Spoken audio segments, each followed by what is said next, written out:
making wine in 1981, and I started studying at Stellenbosch at 74. And since I've started studying, I always wanted to make wine on Kanonkop. And Kanonkop in those days only had two wines. They had Cabernet Sauvignon, and they had a blend Paul Sour that I started. The first Paul Sour I made in 81. Jan Boland planted the blend, viticulture, but I made the first one. And the Cabernets were always well known of Kanonkop. But they also made Pinotage, but Pinotage was always not, it was out in very old barrels. And I thought if you have a look at Pinotage and you do Pinotage well, you do it in near oak and you tend after it well, it can become a wine that can compete with the best in the world.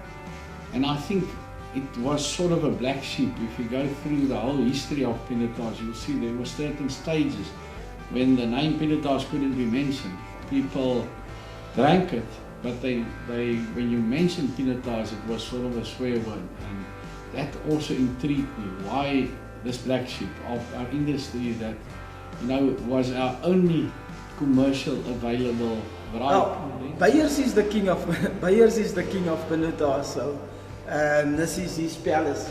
Beyerskloof is Beyerskloof palace. 1995, I started an organization called the Pinotage Association. I don't know if we had faxes those days or I had to phone the people or whatever, but I invited 120 people to KWV because they had a hall there that could fit the 120 people. And Paul was central for all the farmers, and we had 120 people.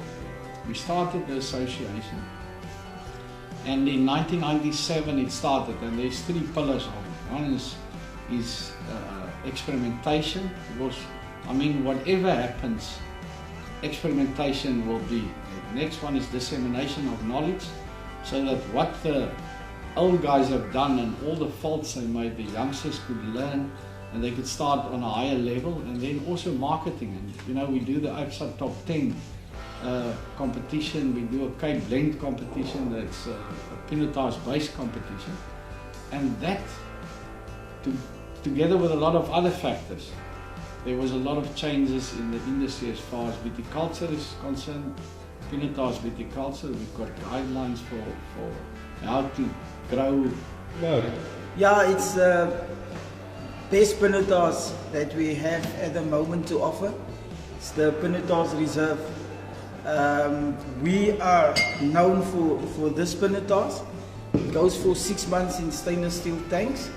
But I poured you the Pinotage Reserve. This one comes out of the barrels and it was for 18 months in second and first filled barrels. So it's a more matured, full-bodied version of Pinotage.